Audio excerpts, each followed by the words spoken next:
the correct candidate. And for me, I believe in God. Presidency comes from God. If God has said, I'll never be president of this country, I'll never be, no matter how I can fight. But if he has said, I'll be president, you don't need to fight. And having said that now, and the things that happened on Saturday, I have heard you refer in the other interview to the fact that Edgar Lungu is not the humble man we all thought I didn't say that. Oh, I'm very sure you did. No, I didn't say that. Did I say he's a humble man we felt? I said he created an impression that he can unite the party. No, you used the word humble. No. I did not say he's not a humble man. Okay. I said we believed he's a humble man. Okay. And do you still believe that he's a humble man? Not at all. Not at all. I don't believe he's a humble man.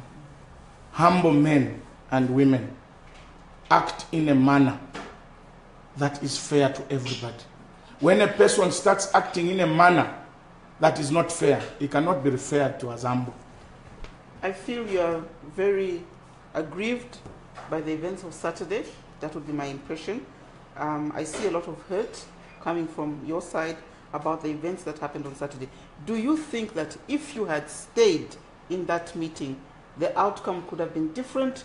You might have had a chance for mitigation and so on. My sister, whether the outcome could have been different, I cannot be part of an illegality. If you want to benefit from an illegality, you must be useless. Because an illegality will remain an illegality. So I didn't want to be part of an illegality. Whether the outcome were going to be in my favor or otherwise, I was not going to be part of an illegality. Because it's an illegality. And if we start accepting illegalities because they favor us, this country will degenerate into chaos. An illegality must be treated as an illegality, period. Very quickly, you had other disciplinary matters, I think. One which was heard in March, was that May? When it was heard. Were those successfully concluded? They were. Or were they carried on? It's only one. I've only had one disciplinary matter. Okay.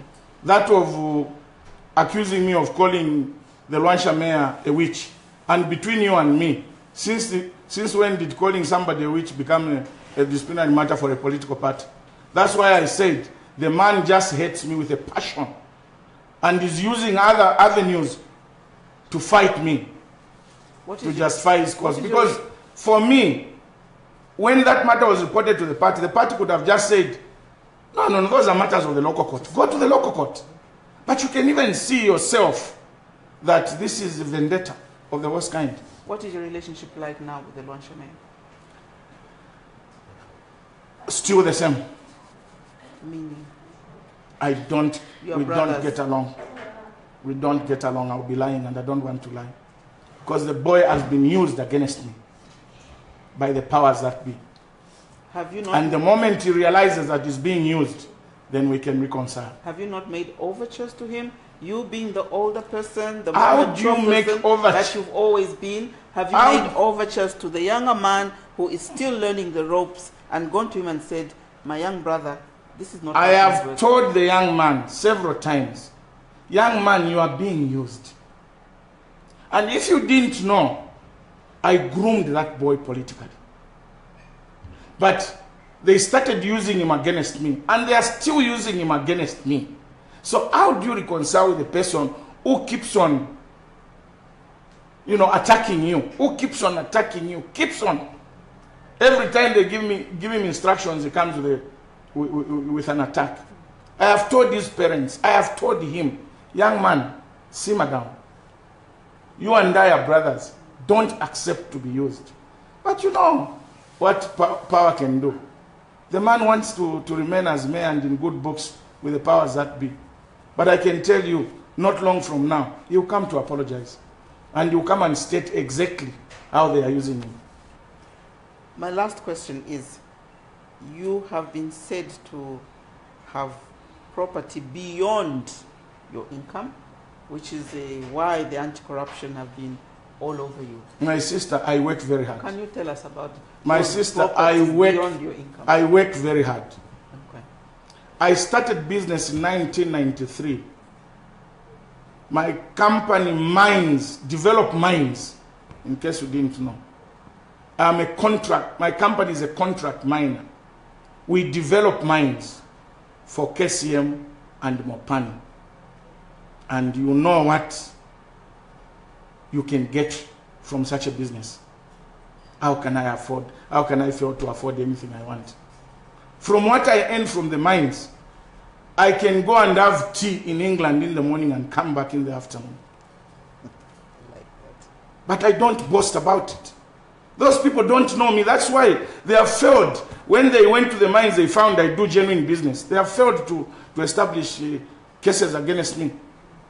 They are in an awkward situation because they told the whole world that is corrupt. Surely, I was fired by President Edgar Lungu saying I was corrupt. And when I was fired is when I started building this house. If indeed I was corrupt, you think I would not be scared to start building a house of this nature just after I'm fired for corruption? People who are corrupt hide their money. I don't hide my money. My money is in the bank. The anti-corruption went to the bank and found money in the bank.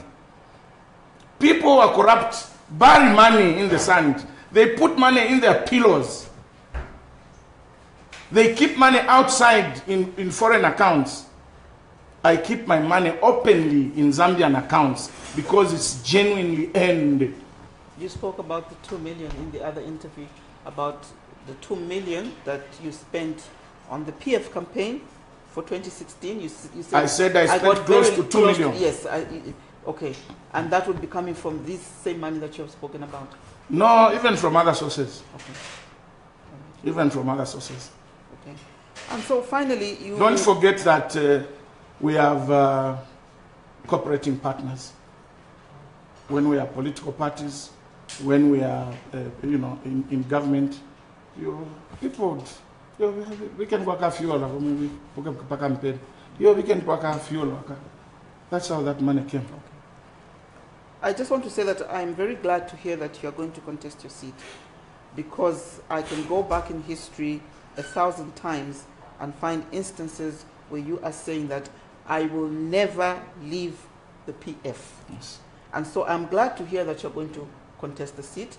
And I do sincerely hope that, well, there's nothing in court yet, so we can speak whichever way we want. And I do sincerely hope that the court will find reason to have you reinstated in the party. However, should that not be the case, Honorable Kambwili, Dr. Kambwili, are you going to join forces with the opposition? We shall cross the bridge when we come when we get there.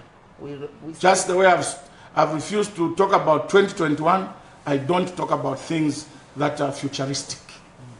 Because the world is dynamic. Supposing I died today, what happens? This life is not of our own. It's in the hands of God our Father. And our plans may not be God's plans. You don't know when God will speak to a person to be born again. So supposing on the way, after that has happened, God tells me, I'd go and join UPND, and I decide to. Or God tells me, form your political party, and I decide to. Or form MMD. Or go and get Nevas Mumbas in a Shalaneka party and run it. So it's neither here nor there. So anything is possible, literally anything. Anything is possible. Mm-hmm. But we'll cross the bridge when we get there. For now, you remain PF. I am PF inside out. Okay. I heard stories that you are truly worried for your safety. You have been advised to keep a low profile, as it were. Are you worried that your own brothers and sisters in the PF will do something to you? In life, everything is possible. It's not everybody in PF. You know, in politics, there are people who are unreasonable, who work like robots. Somebody will just give them money. Go and harm that one. They will go and harm. So everything is possible. You just have to stay away from trouble. When you smell trouble and you go towards trouble, then you are a problem yourself. When you smell trouble, stay away from trouble. You have smelled trouble. Exactly. I have been in this political game for too long, and I know a lot. I have been in this political game, and I know a lot. I started politics when I was in Form 2. I saw that. I was General Secretary for Student Affairs in UNIP. Yes. I have been around politics. I understand it very much. Dr. Kambwili, so now you said that you did not storm out of the meeting as was reported, that you actually got permission to leave, and in a manner of speaking, you were granted that permission. Exactly. Maybe we can put it in quotes. You were granted. Exactly. The president say, if you so wish, yes, you can go. Yeah. It is your prerogative. And if you so wish, you can leave. Okay. And I said, thank you very much, sir. And I left. So there was no storming out? There was no storming out. Ask genuine PF members of the Central Committee. They'll tell you, I didn't storm out. Okay. I didn't storm out of the meeting. Okay. They have realized their mistake. And now they want to find a catch, as it were. And they have ended up telling lies. You know the PF Constitution very well. Is the decision that was made yesterday... You preempt our meeting on Wednesday. Is there a way of reversing... You preempt our decision on Wednesday. There's nothing... I mean, what I'm saying, can the Constitution, can the PF Central Committee re-look its decision? There is nothing impossible. There is that nothing impossible. Even today, they can reconvene and say, no, we quash off this illegal thing. They can do it, except that people don't want defeat even when they are defeated. Even when they are advised that it is illegal. Because the president was advised this is illegal, and he said even if we find money, we'll go to court. That's what he said. So we'll meet you on Wednesday, Dr. Kambwili. Thank you very so much. And thank you for inviting us to your house. Pleasure. Thank you.